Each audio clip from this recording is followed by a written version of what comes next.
in our previous interaction, we saw why we have to be sincere. We saw that when we are sincere, it means that we are in a state of non-contradiction. Our words and our action are not in contradiction with our own thoughts and our own feelings.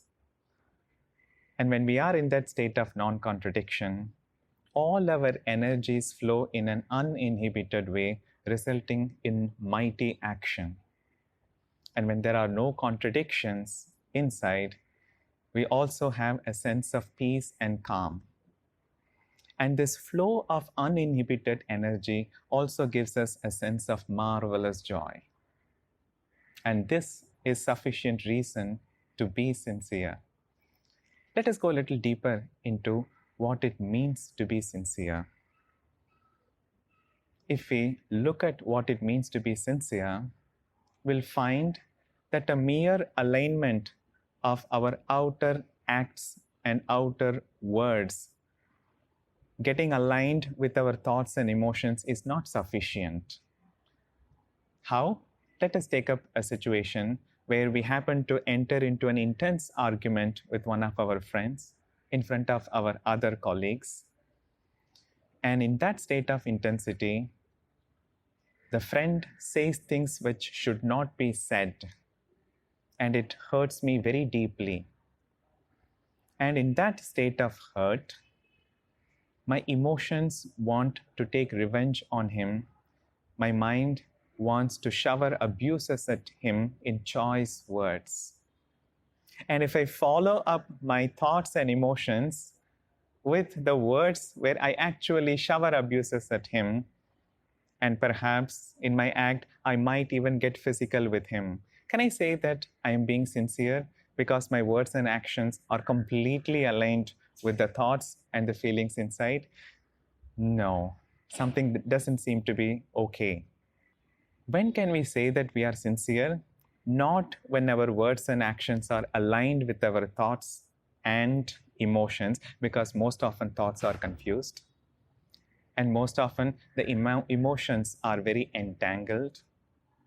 But only when my words and actions are aligned with the highest values that I hold within myself, then we can say that we are in a state of sincerity. Not simply if we follow our thoughts and actions, because there are a lot of people who have a tendency to give expression to anything that comes to their mind and whatever they feel in their heart, and then they say that I am being myself. And being myself in this way is not being sincere. Sincerity in its essence is the quality of being completely open to our own highest values, to the highest truth of ourselves, and then not contradicting it in our thoughts, emotions, speech, and action. And this is what sincerity truly means. And it always starts with the seeking of our highest truth, so that we get a reference point to see how sincere we are. And how do we arrive at these highest values, which we can use it as a reference to measure our sincerity?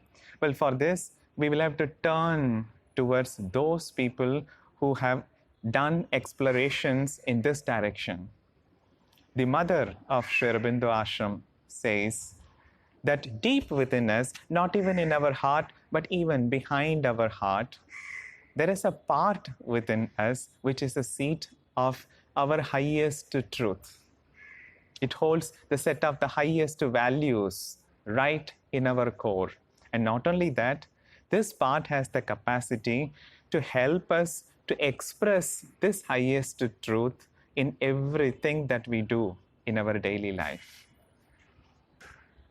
The mother gives it the name psychic being to this part, and there is another name to it.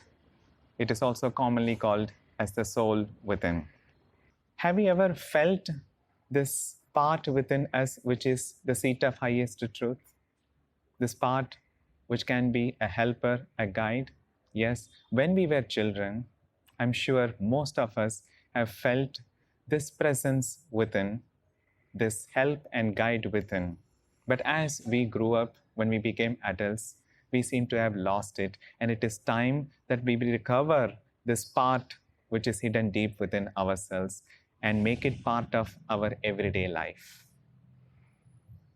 And when we do that, there will be absolutely no contradiction anywhere within ourselves. And this is the true state of sincerity. With such a sincerity, we can achieve everything, even the divine, if that is our goal.